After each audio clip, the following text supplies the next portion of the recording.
A journey through time and spirituality. In the heart of East Africa, where the vast savannas meet the mountains, a powerful spiritual tradition emerged, one that would echo through generations, transcending borders and cultures. This tradition, known as Nyabinghi, became a beacon of resistance, unity, and empowerment. Little did the world know that this ancient African spirituality would intertwine with a revolutionary movement halfway across the globe, creating a bond that would shape a culture, a faith, and a people. The roots of Nyabinghi in East Africa. Long before the world knew the word Rastafari, the Nyabinghi movement was born in the heart of East Africa, in lands now known as Uganda and Rwanda.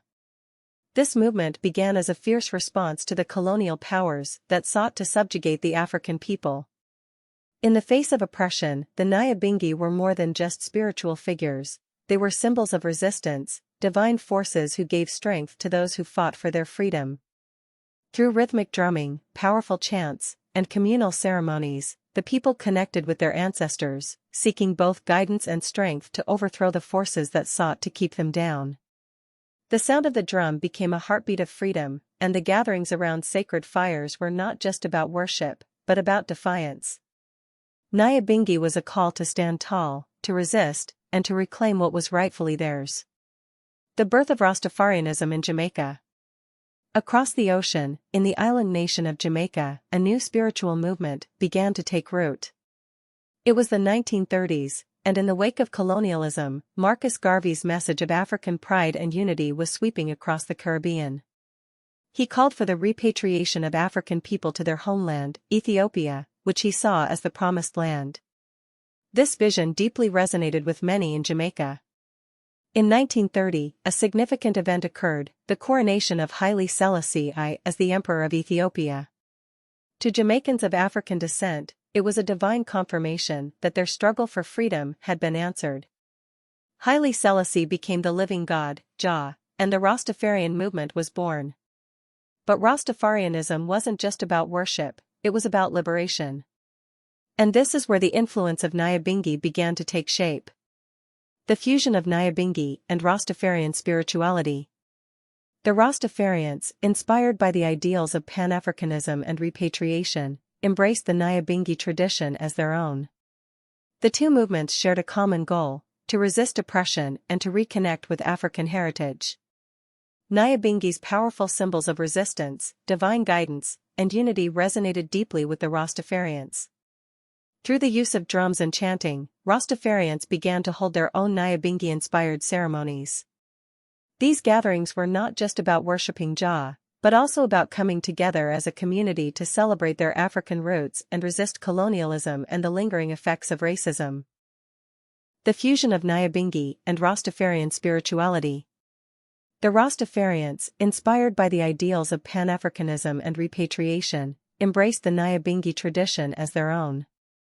The two movements shared a common goal, to resist oppression and to reconnect with African heritage. Nyabinghi's powerful symbols of resistance, divine guidance, and unity resonated deeply with the Rastafarians. Through the use of drums and chanting, Rastafarians began to hold their own Nyabinghi-inspired ceremonies. These gatherings were not just about worshipping Jah, but also about coming together as a community to celebrate their African roots and resist colonialism and the lingering effects of racism. Rastafarians adopted the Nyabinghi drumming rhythms, which became a core part of their religious ceremonies. The drum beats echoed like the heartbeat of Africa, drawing a direct line to the ancestral spirits. Chanting and singing filled the air, as Rastas would call upon Jah for protection, strength, and guidance. Symbols of unity and resistance.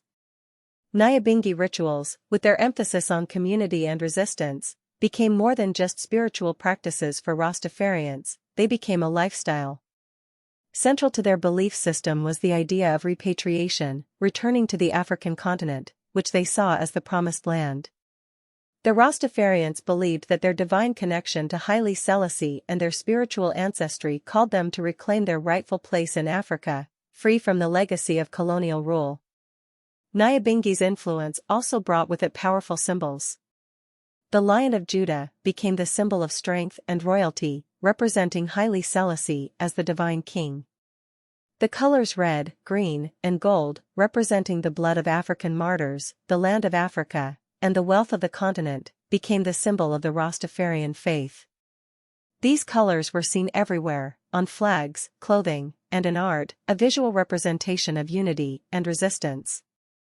The Ethiopian flag became a unifying symbol, a reminder that Ethiopia was the cradle of civilization and the spiritual home of all people of African descent. Reaching the world, reggae and the legacy of Nyabinghi.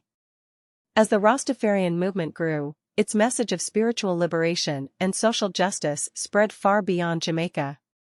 The global appeal of reggae music became one of the primary ways the Nyabinghi influence was carried to the rest of the world. Artists like Bob Marley used their platform to preach the gospel of Rastafari, using the rhythms and themes of Nyabinghi drumming to carry the message of hope, unity, and resistance. Marley's songs, with their powerful messages of liberation, equality, and spirituality, resonated with people of all races and backgrounds. His famous anthem, "Get Up, Stand Up," echoes the very spirit of Nyabinghi, calling people to rise against oppression and demand justice. The enduring power of Nyabinghi in Rastafarian culture. Today, the influence of Nyabinghi is still felt in Rastafarian culture worldwide. The drumming, chanting, and ceremonial practices continue to connect Rastafarians to their African roots and the resistance movements of the past.